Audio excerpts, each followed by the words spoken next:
جب میں کراچی سے فلائٹ پر آ رہا تھا، اتفاق سے جہاں میں بزنس کلاس بیٹھا تھا میری درمیانی سیٹ تھی بی، اے ادھر ہے اور سی ادھر ہے، ایک ونڈو سیٹ ہے اور ایک آئل ہے، آئل کہتے ہیں گلی والی کو، ونڈو کہتے ہیں کھڑکی والے کو، میں درمیان میں تھا۔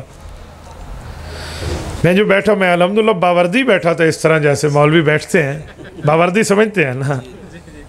تو میں نے ادھر والے کو کہا، میں نے کہا آپ نے آئل لے لی، بہترین سیٹ، آپ نے ونڈو لے لی، میں تو درمیانی جی پھنس گیا۔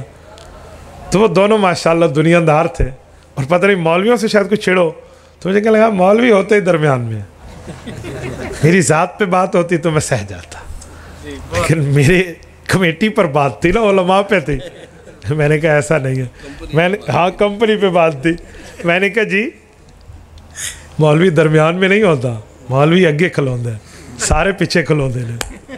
میں نے کہا اگر اس پہ آئیں گے تو اگلی سیٹ تو میری ہو جائے گی کہ مولوی آگے ہوتا ہے، اور مولوی سے آگے بڑھنا بھی نہیں چاہیے۔ کہتے وہ کیسے؟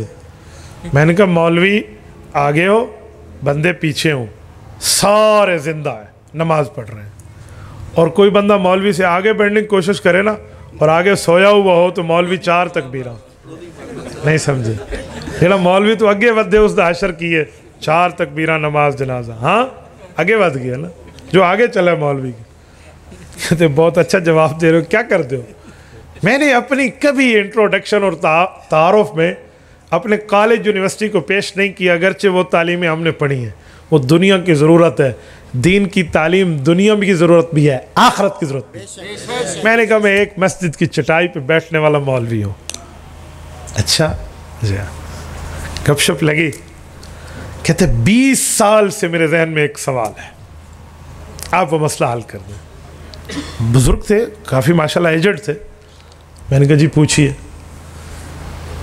کہتے جب رسول اللہ صلی اللہ علیہ وسلم نے 8 رکعت تراویح پڑھی ہے تو حضرت عمر رضی اللہ تعالیٰ عنہ کا رتبہ اپنی جگہ مسلم، مقام اپنی جگہ، مرتبہ رتبہ حیثیت ویلیو اپنی جگہ، لیکن انہیں 8 کو 20 کرنے کا اختیار کس شریعت نے دیا تھا؟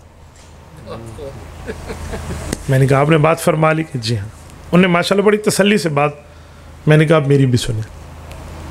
حضور پاک علیہ الصلوۃ والسلام نے 8 پڑھی ہیں، لیکن اس دھرتی پر ایسی دنیا میں کوئی کتاب حدیث کی نہیں ہے جس میں لکھا ہوا ہو کہ وہ 8 رکعت تراویح ہے، اور میں کئی حدیثیں دکھا سکتا ہوں جس میں لکھا ہوا ہے وہ 8 رکعت تہجد ہے۔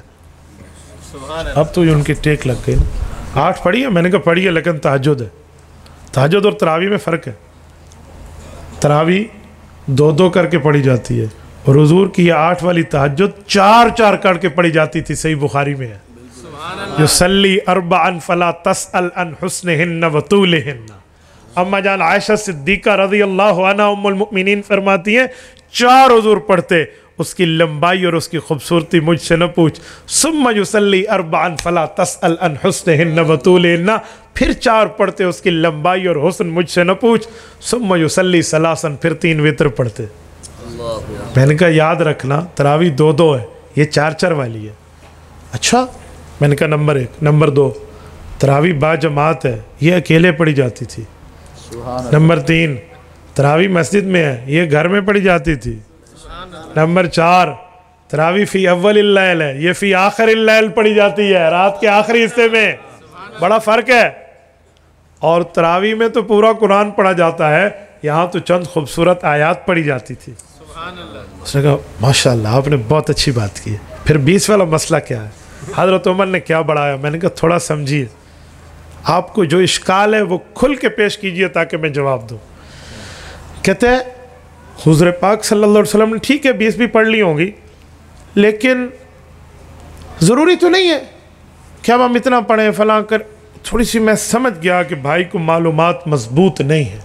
میں نے کہا آپ بات پوری کر لیں پھر میں بات کرتا ہوں۔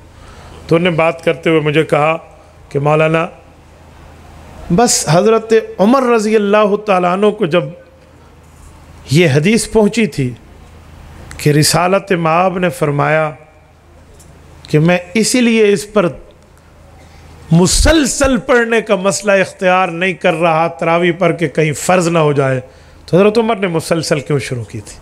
اور واقعی یہ حدیث ہے۔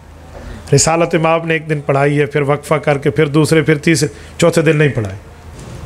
اور فرمایا مجھے پتا تھا کہ تم بیٹھے ہوئے ہو، ابو داؤد کی روایت ہے، لیکن میں تمہیں چوتھی رات تراویح پڑھانے نہیں آیا، خشیت ان یکتب علیکم، صحیح بخاری میں خشیت ان یفترض علیکم، مجھے اس بات کا خدشہ تھا کہ اللہ وحی اتارے گا تم پہ فرض ہو جائے گی۔ کہتے بالکل مولانا یہ حدیث ہے۔ حضرت عمر نے کیوں کیا؟ میں نے کہا بھائی اب سننا، یہی دلیل حضرت عمر کو صحابہ نے پیش کی تھی کہ امیر المؤمنین آپ کہہ رہے ہیں جو حضور پاک نے اصل رکعتیں 20 ہیں، حضرت عمر نے 8-20 چکر نہیں ہے، وہ 20 ہی ہے، وہ گھر کی عبادت حضرت عمر مسجد تک لائے ہیں۔ 8 والی تہجد ہے، 20 والا مسئلہ نہیں ہے۔ کہتے ٹھیک ہو گیا۔ میں نے کہا جو حضرت عمر مسجد لائے ہیں تو صحابہ کرام نے کہا کہ ہمیں تو گھر پڑھنے کی اجازت تھی، آپ باجماعت کی پابندی کیوں کر رہے ہیں؟ حضور نے فرمایا تھا کہ میں تمہارے لیے اس کو مضبوطی میں فرض کرنے کے درجے تک نہیں جا رہا کہ اللہ کہیں فرض نہ کر دے، اس لیے جاؤ گھروں میں پڑھو۔ امیر المومنین آپ مسجد کیوں لا رہے ہیں؟ تو کہاں پھر میں نے کہا حضرت عمر نے صحابہ کو جواب دیا تھا کہ یہی حدیث تو مسجد لانے کے لیے میری دلیل ہے۔ صحابہ نے پوچھا وہ کیسے؟ کہ جو حضور پاک نے فرمایا تھا وہ لفظ کیا ہے؟ کہ خشیت ان یکتب علیکم، مجھے خدشہ ہے وہی اترے گی، اللہ تم پر فرض کر دے گا۔ حضرت عمر نے کہا کہ اب رسول اللہ دنیا سے چلے گئے، اب وہی آ سکتی ہے؟ نہیں سمجھے؟ اب ختم نبوت ہے نا، رسول اللہ کے بعد نیا نبی پیدا نہیں ہونا۔ تو حضرت عمر نے فرمایا میرے پاک پیغمبر نے تو ہمیں اشارہ دیا کہ جب تک نزول وحی جاری ہے، جب تک یہاں پر وحی اتر رہی ہے، گھر میں پڑھو کہیں فرض نہ ہو جائے۔ اشارہ دیا جب میں دنیا سے رخصت ہو جاؤں، ان النبوت والوحی قد انتقا، نبوت اس وقت کے بعد وحی کو ختم کر دے گی، وحی اترنا بند ہو جائے گی، پھر ہم مسجد پڑھیں، فرض نہیں ہو سکتا۔